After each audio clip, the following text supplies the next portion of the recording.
Indonesia memiliki kekuatan militer yang berkembang pesat dan beragam, dengan komponen mencakup darat, laut, udara, dan operasi khusus.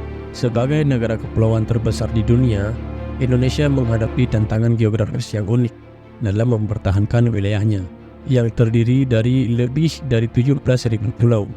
Tentara Negara Indonesia terdiri dari 3 angkatan utama, TNI Angkatan Darat, TNI Angkatan Laut, dan TNI Angkatan Udara. Setiap angkatan memiliki peran khusus dan mengoperasikan sejumlah peralatan militer yang terus diperbaharui untuk menghadapi tantangan modern. TNI Angkatan Darat sebagai salah satu pilar utama militer Indonesia. TNI Angkatan Darat memiliki peran penting dalam menjaga kedaulatan di daratan dan memelihara stabilitas nasional. TNI Angkatan Darat terdiri dari beberapa divisi, termasuk pasukan infanteri, kavaleri, artileri, dan satuan ZENI. Selain itu, TNI Angkatan Darat memiliki unit pasukan khusus, yaitu Kopassus, komandan pasukan khusus yang dikenal karena keahliannya dalam operasi taktis dan kemampuan tempur yang tinggi. Peralatan TNI Angkatan Darat meliputi kendaraan lapis baja seperti tank Leopard, kendaraan tempur infanteri, serta sebagai persenjataan artileri modern dengan kemampuan tempur darat yang handal.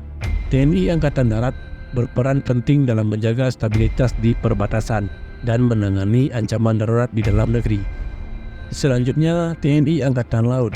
TNI Angkatan Laut memiliki tanggung jawab besar untuk mengamankan wilayah maritim Indonesia yang mencakup ribuan kilometer garis pantai dan perairan strategis.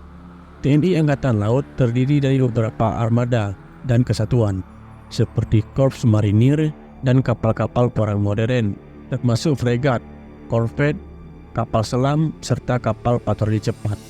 Dengan armada kapal selam kelas Nagapasa dan fregat kelas Bung Tomo, TNI Angkatan Laut semakin memperkuat kemampuan tahanannya di laut. Korps Marinir sebagai pasukan pendarat yang memiliki kemampuan yang tinggi dalam operasi amfibi dan pengamanan pantai. Selain itu, TNI Angkatan Laut terlibat aktif dalam patroli perairan strategis untuk mencegah ancaman perampokan dan pelanggaran perbatasan, serta berperan dalam menjaga jalur perdagangan internasional yang melintas perairan Indonesia. Kemudian TNI Angkatan Udara. TNI Angkatan Udara memiliki peran penting dalam menjaga kedaulatan udara Indonesia. TNI Angkatan Udara mengoperasikan berbagai jenis pesawat tempur, pesawat angkut, dan helikopter.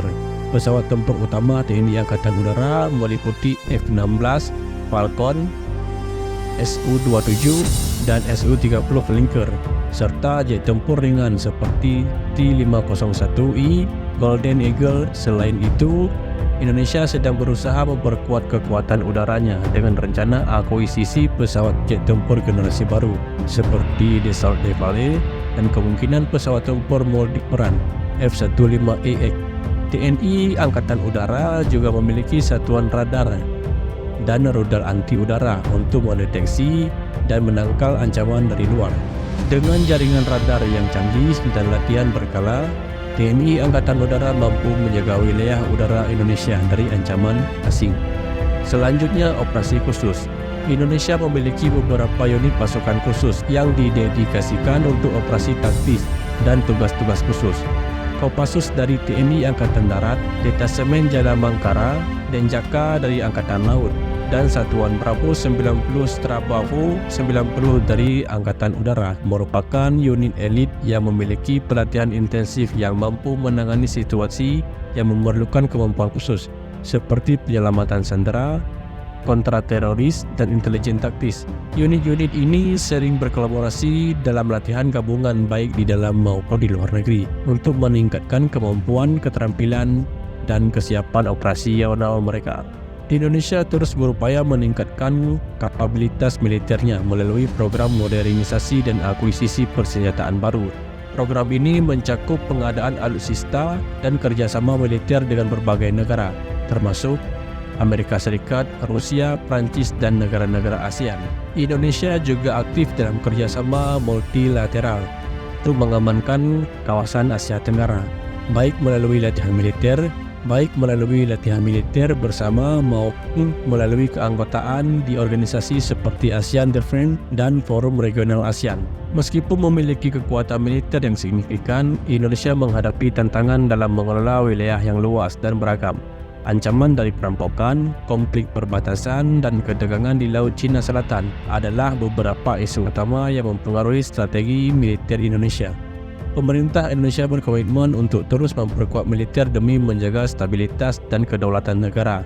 Ke depan, dengan program modernisasi yang berlanjut, diharapkan Indonesia akan mampu mengimbangi kekuatan militer negara-negara besar di kawasan dan menjadi kekuatan pertahanan lebih mandiri dan handal. Secara keseluruhan, kekuatan militer Indonesia berada di jalur yang baik menuju modernisasi, dan dengan dukungan pemerintah serta peningkatan kerjasama internasional, Tentara Negara Indonesia diharapkan mampu menjalankan peran strategisnya dalam menjaga keamanan dan stabilitas kawasan Asia Tenggara.